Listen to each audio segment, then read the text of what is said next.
This is KUGAN CASSIUS for IFL TV, proudly sponsored by Everlast. We're in Nottingham, ahead of Wood Conlan this Saturday, live on DAZN. I'm joined by my friend, Adam Booth. That's about as good as a title as you're ever going to get from me.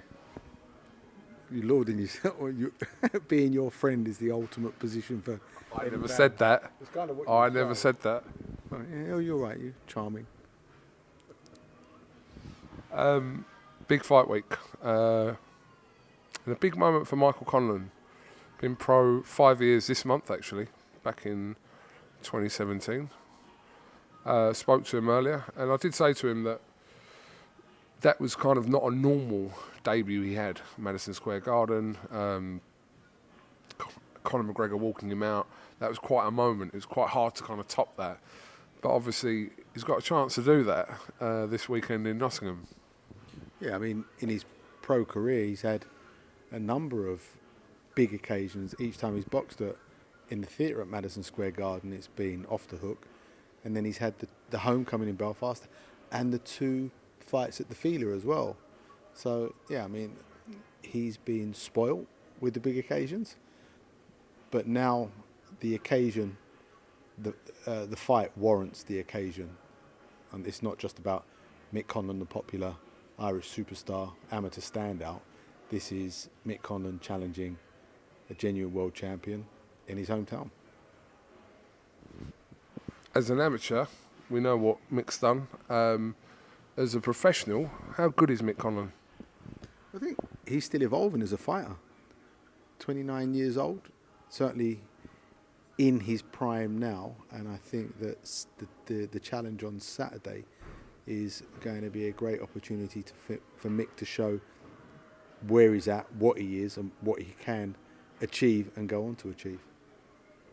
Did you pick Leigh Wood to beat Kanzu? If I'm honest, I didn't really know enough about Kanzu. We had looked at him as an opponent for Mick not long before, I think, lockdown. Or we were looking at him as a possible opponent, and I realised that he had a good winning record, but didn't have a lot of power and a very orthodox sort of bracing up guard. And I think Leigh Wood is now boxing where he's punching with more assertion.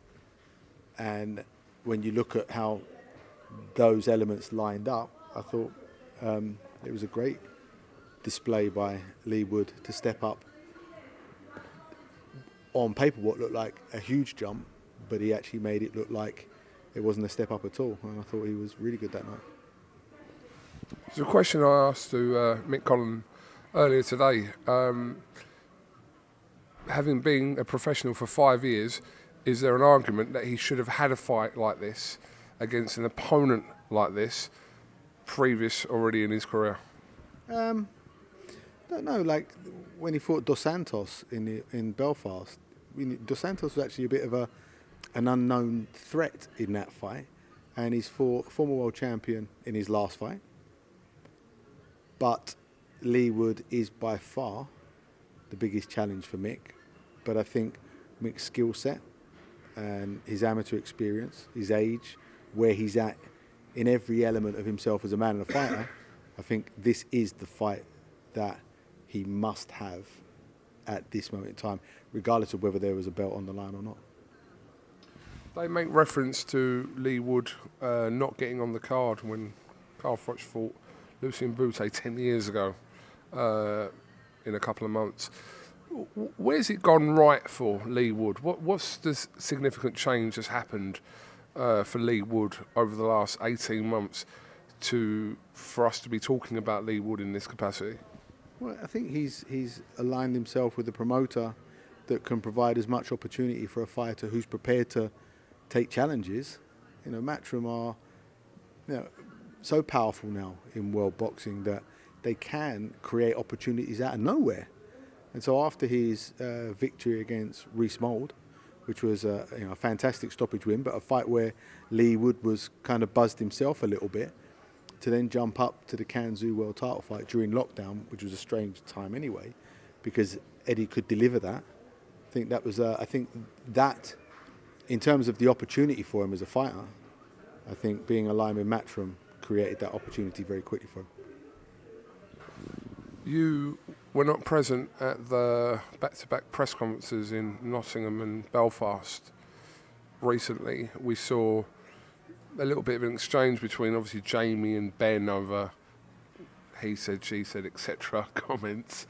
We haven't really got to the bottom of that, but were you kind of keeping tabs on that and what was being said in regards to Ben Davison's comments, etc.? I'm sure you did. If I'm honest, no, not really. I couldn't care less about that. I think you know me well enough by now. What I was interested to see is whether Mick was going to come across like Mick, and I thought in the press conference he genuinely did. He genuinely came across as the dude that we know and love in the gym every day. Quick thinking, witty, ruthless with his tongue sometimes, but fun as well. You know, even when he's saying stuff and cursing. There's a very clear line when Mick's serious and when he's taking the piss, and I genuinely thought I enjoyed just watching Mick be Mick on that stage.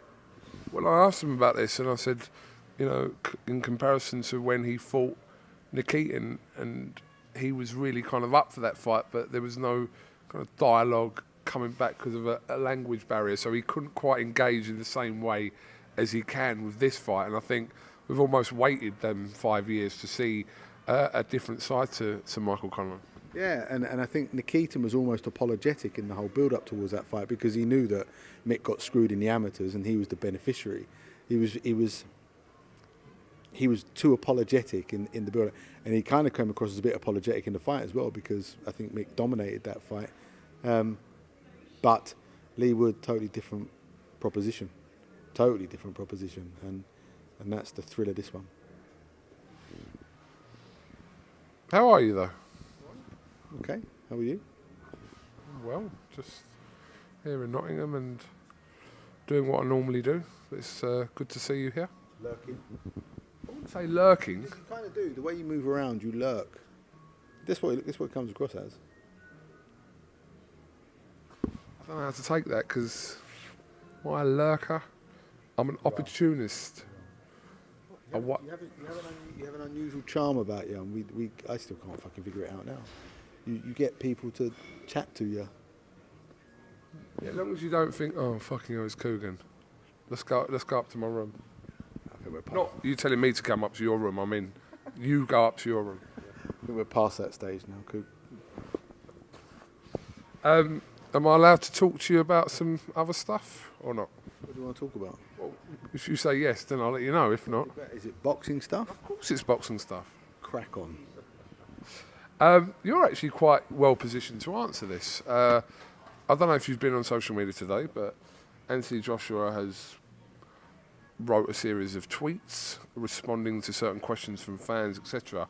And one of the questions that he responded to was in regards to Joyce, where I think someone suggested that he wouldn't be willing to kind of fight Joyce in this waiting period while he sees what happens with Alexander Usyk.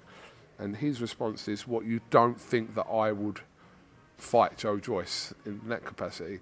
But I know you know Joyce very well. I know Joyce has now gone on social media and said, I'll have that fight, 100%.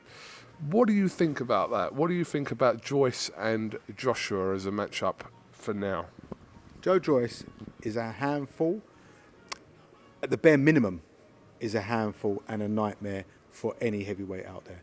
As a bare minimum, for people to, I haven't seen this today because I haven't been on social media. But for people to question whether Joshua would take that fight is really a load of fucking bollocks. Because the one thing that Joshua has done, he's taken challenging fights while he was still trying to figure out who the hell he was as a pro fighter.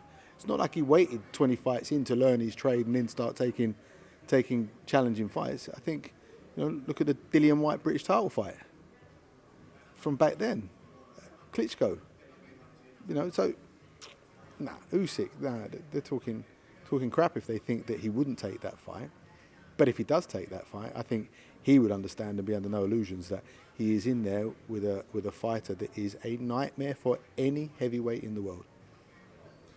I think aside from the fighters actually wanting fights, and more, like Joshua would face Joyce and Joyce would face Joshua, but we know that that fight is probably, as a, and I use air quotes for this, as an interim fight for Joshua, pretty unlikely to happen, isn't it? For Joshua's next fight, wouldn't you say? I don't know, like boxing is such a strange sport at the moment with the things that are happening. Don't think you can discount anything. Like we don't know what's happening with Usyk at the moment because of all the stuff that's going on there, and AJ can't sit still and let his competitive edge go stagnant. If he's working with a new coach, he could possibly benefit with a fight where there's less stress in the fight, just to go through the learning process with the coach. That would probably be ideal for him. So that would make more sense, and that would probably be what I would advise him to do, not to go straight into a fight with Joe Joyce with no belt on the line. I mean, every fight is risk over gain. Every fight you make is risk over gain. What's the risk and what are you going to gain from it? He has. I'm pretty confident to say that AJ's probably got a comfortable amount of money, so he's got security. So fighting Joe Joyce with no world title belt on the line would seem like a strange decision to make.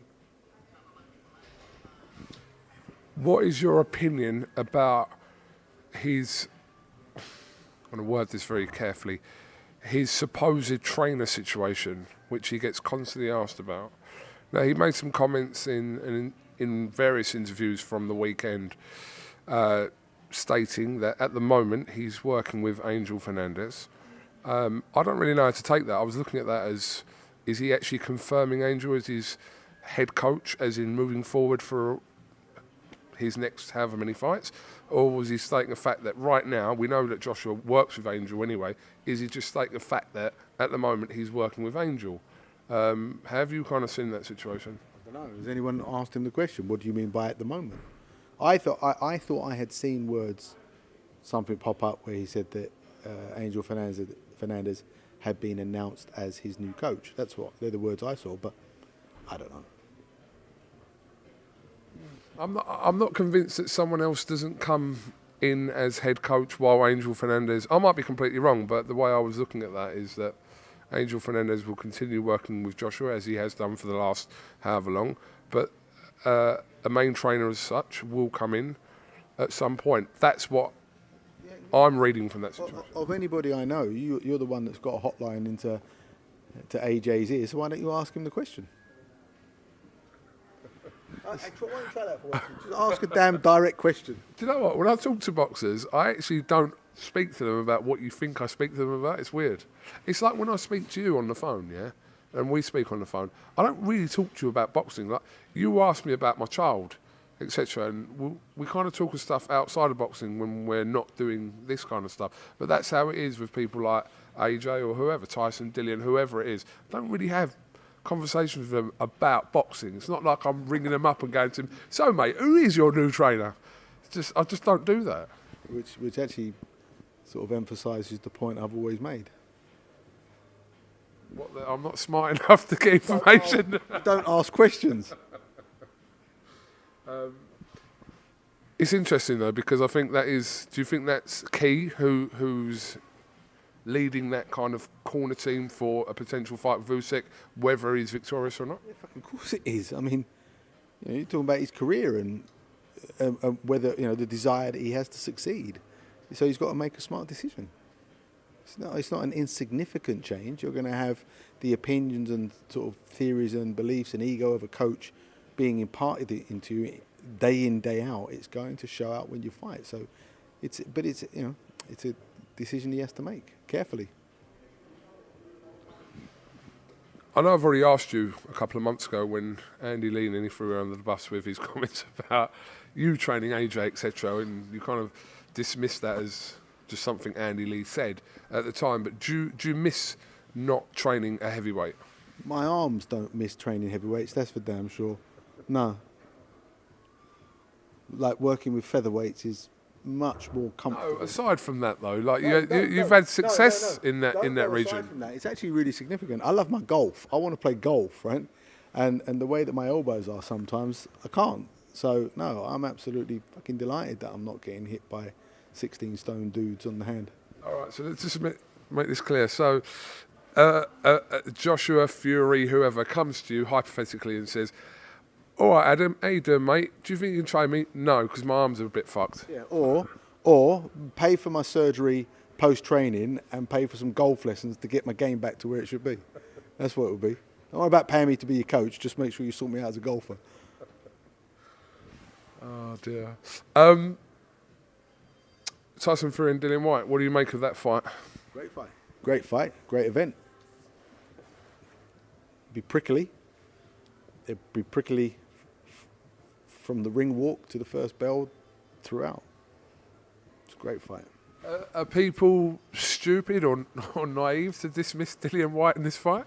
But who's dismissing him? Well, people I speak to are obviously, understandably, I suppose, favouring Tyson, which the outside public will look at it like that. But there are people I'm looking at who are being a little bit dismissive of Dillian. I'm thinking, why? Why would you be dismissive of someone like Dillian Whyte? Yeah, but there's a lot of people who love boxing that don't really understand it.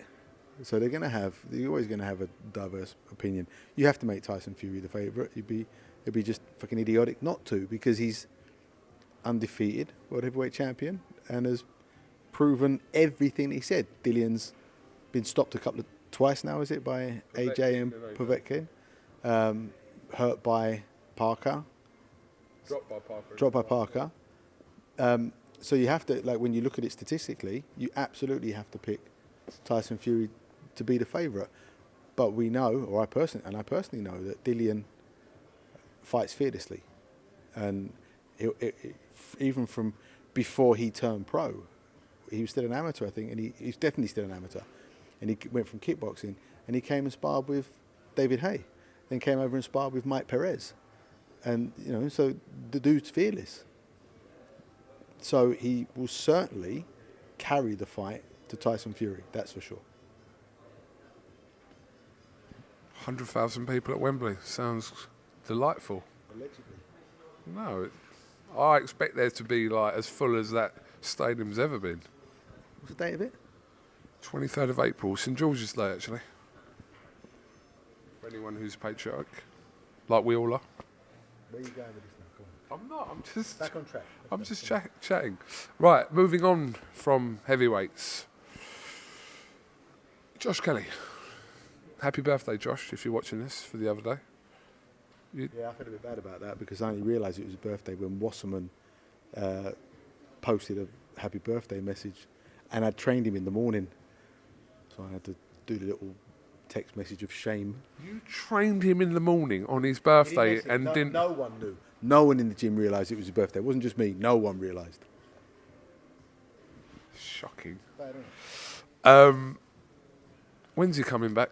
I think a lot of people really want to see Josh Kelly back in the ring. Yeah. So the plan is that it's going to be in May. So that gives him 9, 10, 11 weeks to go. And then the plan is, once he starts, that there is a consistent, frequent fight activity for him. How do you view, or how do you think, probably a better question, how do you believe he looks at, over the last year or so, seeing the welterweight division kind of, say blossom, but being spoken about with your Conor Benns, your Avanesians, etc., etc. Now, I'm not saying that he's returning at that weight, but kind of when he was still fighting a year ago, he was very much mentioned with all these fighters that we're talking about. Has he kind of looked at that over the last year and think, like, almost don't forget me kind of thing? I don't have that conversation with him. I'm sure that some part of him must feel like he's been left out, missing out. But that's just, his journey is still continuing. He's still a young man. And the loss to Avanesian is part of his journey and his story. But May, you're saying that we should hopefully see a return of Josh Kelly? Yeah. It looks like it's going to be May, and then from May, back in there very quickly as well. Is he fit now? Josh can always spar 15 rounds. But originally he was supposed to have his comeback fight in December, so he was going to be ready in December. When are you going to chuck Harlem Eubank in with someone? Like one of those, wow, come on, let's see how good you are. Oh, you mean like a good trade fight? No, he's had a couple of those. Right. He already has, to be fair to him. He's had a couple of those. I'm talking about... I'm glad you remembered that. No, he has. He definitely has. But now I'm saying kind of the next level up from there, because he's the one that a lot of people talk about, and he had a good couple of back-to-back wins, but then obviously he returned on the Boxer show recently in Wales. Yes, he was on that show. Yep. But it'd be good now to see him progress on to the next kind of level to where he should be at. But when's that? Absolutely, and he's with Wasserman, who have now got a Channel 5 deal, and that's where you're going to see Harlem Eubank. Now, he's been evolving as a fighter in the background, in the dark, not under the glossy spotlights. But he has evolved, he's developed as a fighter brilliantly over the last 2 or 3 years. Proved his point by, 2 supposedly really competitive fights, McDonough and Darko, and totally dominated both of them. And this year will be his breakthrough year. And as part of that breakthrough, you will see fights where it's like, okay, let's see now what his metal's like. You'll definitely see that this year. That was my question, and we're going to see him this year. Okay. Good card. Looking forward to seeing the rest of the card this week. I'm only interested in one.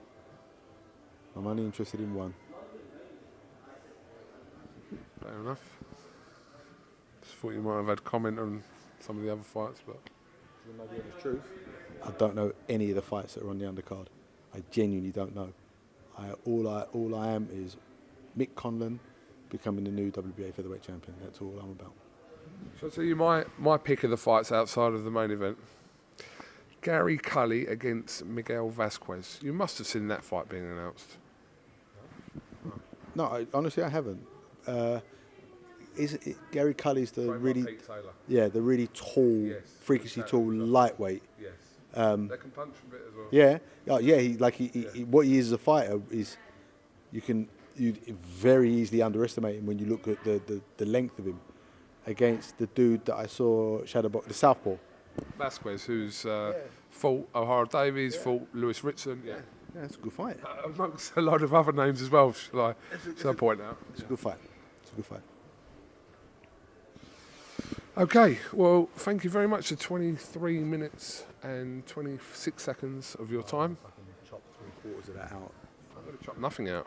It's going in raw, as always. Have you got anything else? Clickbait you're going to put to this one? Don't really clickbait. Crass headlines. Don't really clickbait. If you say it, it could go in. You know what I mean. You know exactly what I mean. Appreciate your time as always. Look forward to, well, by the time this goes out, the press conference will be later on today. But I'm actually looking forward to seeing this top table assortment of Lee, Michael, Ben, Jamie, you, Hearn. It's a nice little mix there. You can wrap it up now. Adam Booth, thank you very much for talking to IFL TV. Wish you the best of luck on Saturday night, and we'll catch up with you soon. Thank you.